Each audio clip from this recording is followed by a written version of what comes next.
member of the Nutrition Advisory Board of Herbalife, is a Nobel Prize winner. So one of the products of Herbalife here, the Nightworks, that's that's the product that actually won an ingredient of that won that particular Nobel Prize winner. That's how credible, how the integrity of Herbalife in the health and nutrition and wellness industry has been established over the years. So yeah. Okay, so we are now on the highlight of the day. So our guest speaker, as Marie mentioned, came from the headquarters of Herbalife in the US, and she has a PhD in physical activity, nutrition, and wellness from the Arizona State University. She has her MBA from the University of Southern California. She took her MA in kinesiology, sports psychology from the University of Washington. And mind you, she's very young when you see her later. Very young and very pretty. And then she has her undergraduate BS psychology at the University of Washington. And during that time, she was also a 4-year member of the varsity team. She used to be with the rowing team. Okay. And then, of course, her postdoctoral research was done in UCLA.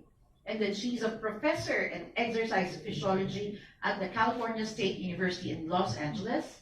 And of course, our director for sports, performance, and education at Herbalife Nutrition, Dr. Dana Ryan.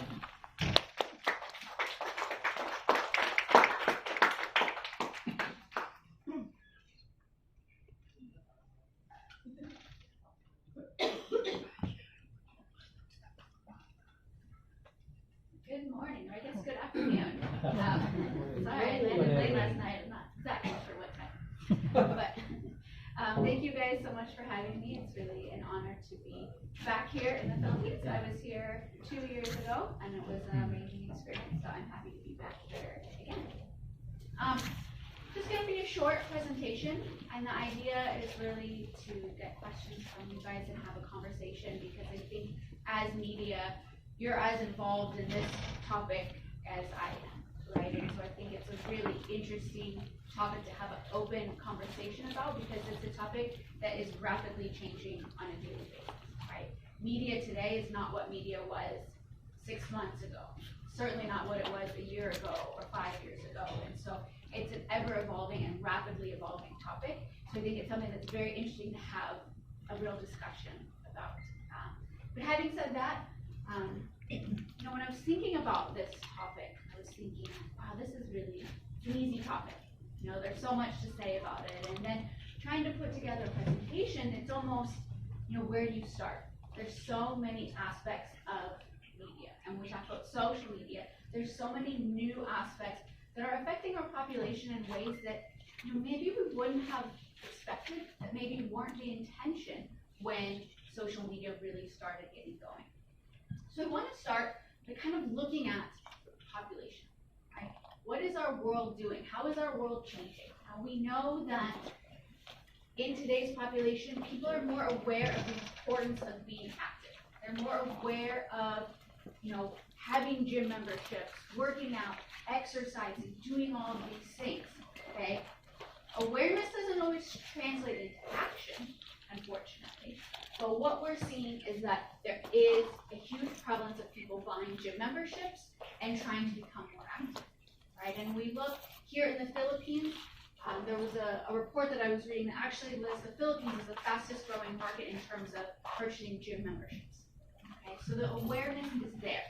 If we look at sports nutrition, that's also the fastest growing segment in the nutritional market, right? So if we look at year-over-year growth rates around the world, we're seeing a tremendous rise in sports nutrition. Okay, so again, people are aware. They know they need to be active. People are buying products, right? So they're engaging in sports nutrition. They're engaging in things related to a healthy, active lifestyle. But is it working? All right, so if you look at this map, what this is showing us is the percent of the world's population that are either overweight or obese. Okay? What you see is the United States and Mexico are typically the ones population that are overweight. Obviously, coming from the United States, it's not something that we're proud of, but it's not getting better around the world. Okay, so what is happening, right? We're seeing people buying more gym memberships, investing in sports nutrition, but we're still seeing a population that's increasingly getting heavier and getting sedentary in certain ways. Okay? So that's one side of the puzzle. Right? So we start thinking about social media, we start thinking about sedentary behaviors and not living a healthy, active lifestyle. So that's one piece of the puzzle. But then we go on to the other aspect, the complete opposite spectrum, and we look at eating disorders. Okay? These are also on the rise, right? This need to be thin, this need to look a certain way, right? So how do we have a population that is both increasing in eating disorders, it's also increasing in obesity, right? So it's a really interesting dynamic of how do we have both ends of the spectrum increasing at the same time, right? And how does the role of social media and media in general play into that?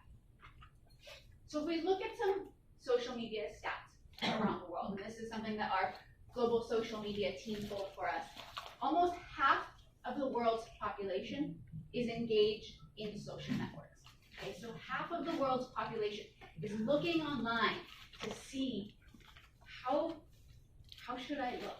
How should the world be? How are other people living? What is going on? How do I now see the world through a different lens than maybe I would have seen it through 5 years ago, when I didn't have this glimpse into other people's lives or other people's networks, right? So almost half the world, 1 million new people are joining every single day.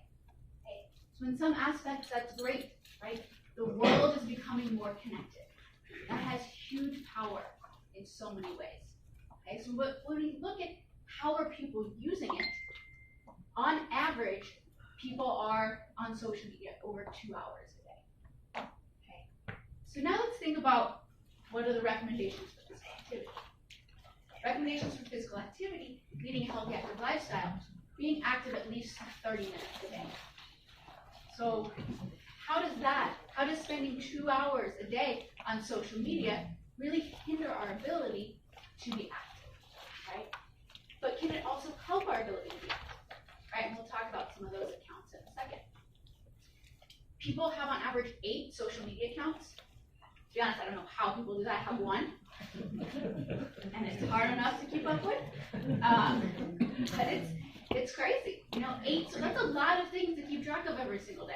It's a lot of people that you're coming in contact with, a lot of people who you're potentially influencing and who are influencing you as well. Okay, social media is the second most prevalent channel for brands, and that's a really interesting thing. We'll talk about that in a second. Is that how are we being influenced by brands without necessarily knowing?